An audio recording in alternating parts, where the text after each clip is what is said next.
The story is told of a church who, for some 15 years, had a tradition of having 500 lilies at the altar on Easter Sunday. 500. They were beautifully arranged. Sometimes it was just a bank of lilies. Sometimes they'd do it up in the shape of a cross. Sometimes they were almost carelessly strewn like an artist across the canvas. They were beautiful, very beautiful. Now, they were memorial lilies. People gave $20 each for each flower. And the worship bulletin of the service on Easter had 500 names remembered by the giving of a lily. And they were just gorgeous.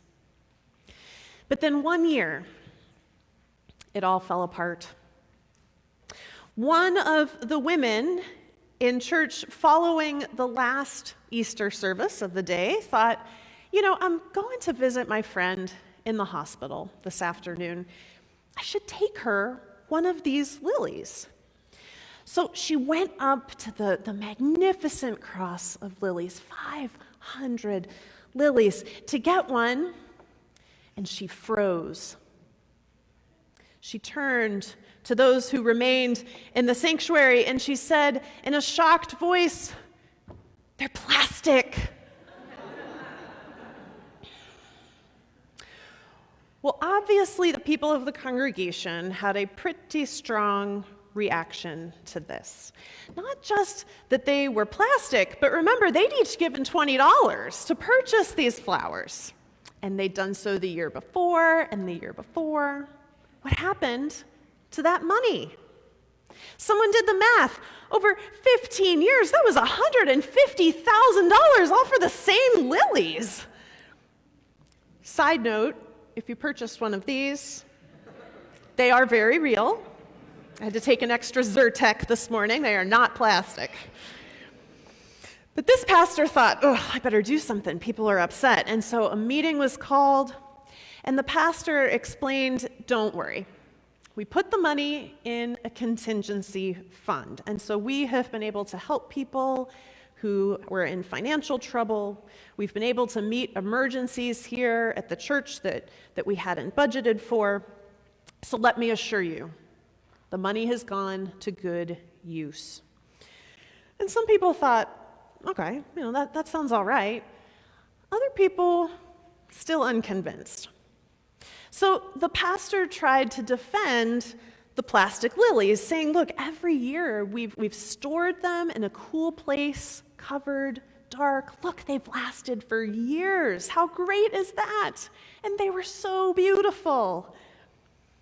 But then the pastor said, after all, the plastic lilies are more appropriate to Easter anyway, because they always bloom.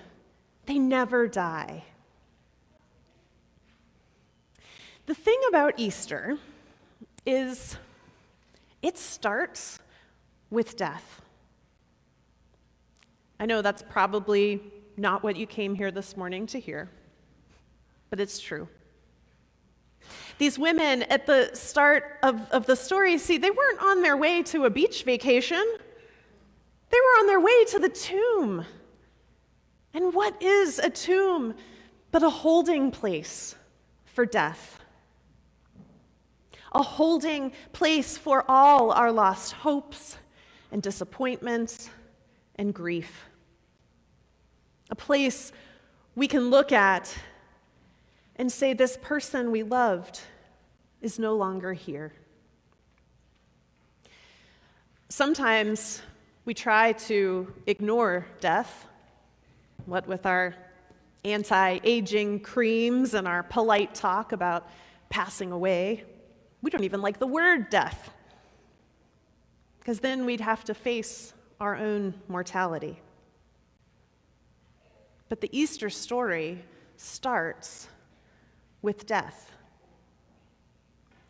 And that death was real, not some plastic fake.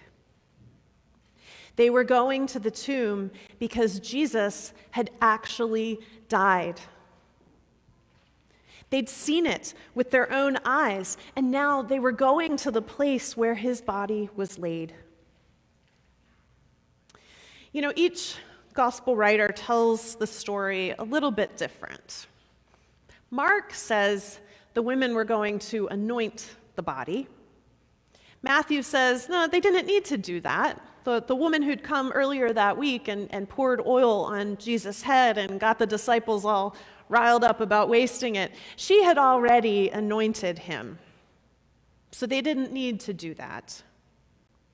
So Matthew says they were going to see the tomb. They were the only ones brave enough to go and look death in the face. I don't know exactly what they thought they would find. I mean, that tomb was sealed up real tight. Pilate had made sure of that. Big, heavy stone, secure, sealed up so no one could steal the body. He even put some guards there.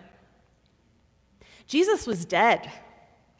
He was buried, and that was final. Except, of course, it wasn't. God had something else in mind for the last word.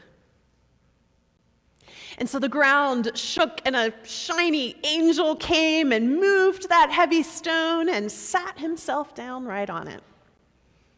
I imagine this shining angel just sitting down, crossing his legs and being like, yeah, stones don't get in God's way. Guards don't get in God's way. Death doesn't get in God's way. And the guards can't handle it. They pass out from fear. That symbol of the oh-so-powerful empire collapses pretty quick when faced with the power of life.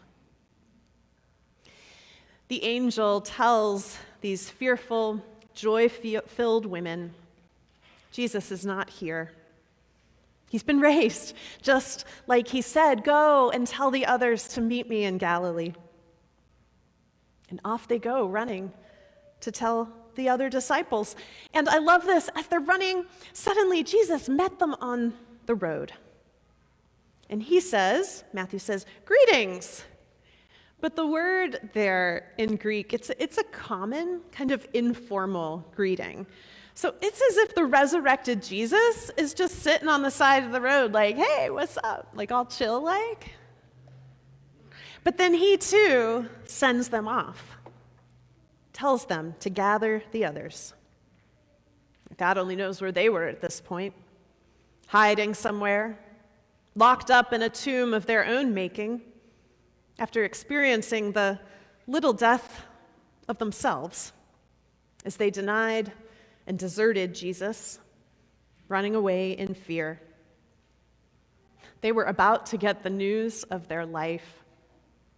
They were about to get news of life, of new life that would transform them and the whole world. This is not a story about 500 beautiful plastic lilies that always look perfect and never die. And that's where the pastor of that church with the lilies was wrong. Easter is not about always blooming and never dying. Plastic lilies do not bloom always. Plastic lilies never bloom. Because in order to be able to bloom, something has to be able to die. We, like Mary Magdalene and the other Mary, live in a world where death happens, and it's painfully real. We too walk in darkness and confusion and the messiness of real life. We feel the powers that threaten to consign Jesus and us to the grave.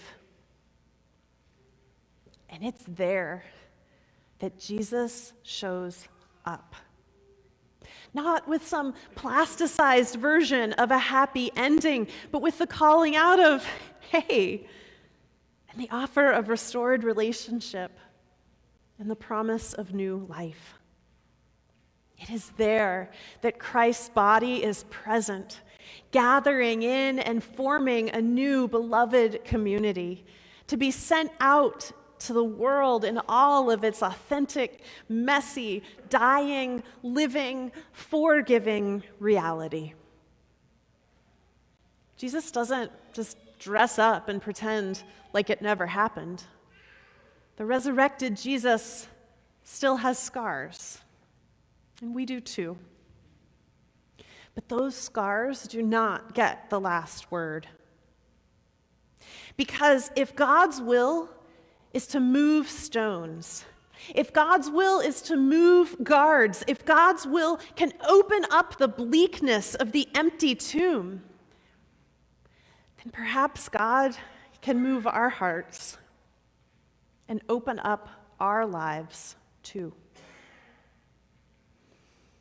The promises of Easter do not come from someone who floats above it all, dispensing benign good thoughts for the day. The promise of Easter comes right in the middle of staring death in the face. The promise of hope comes even in the midst of hopelessness. The promise of love comes even in a world filled with strife. The promise of peace in your heart and in the world comes from the one who brings beauty from brokenness and life from death. Thanks be to God. Amen.